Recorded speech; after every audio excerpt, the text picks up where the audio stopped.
Benvenuti al Bivacco Vettori e guardate che vista! E ciao ragazzi, nuovo video, nuovo bivacco. Quest'oggi seguitemi perché vi porto con me in cima al Monte Cavioio.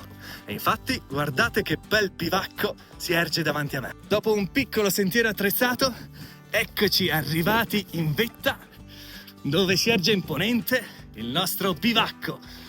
Bivacco Vettori sul Monte Cavioio a 1120 metri. Guardiamolo subito al suo interno.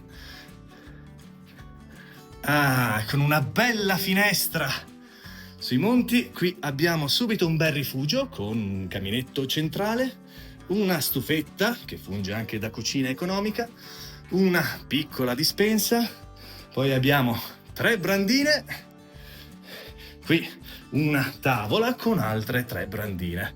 Quindi diciamo che 6 persone qua ci stanno tranquillamente. E guardiamo la bellezza di questo bivacco è sicuramente. Guardate che vista!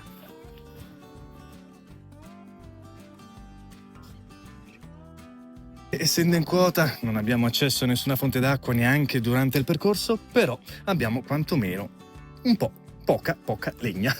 E quindi il mio consiglio è: se dovete venire qui portate un po' di legna, perché il bivacco non è attrezzato, non ho trovato neanche nessuno strumento per poter fare la legna, e quindi questa è una cosa da notare. Sicuramente è un bel bivacco questo, con un ultimo tratto leggermente attrezzato, quindi come dire, consigliato ai più esperti, ma che dire, la vista qui merita assolutamente la fatica.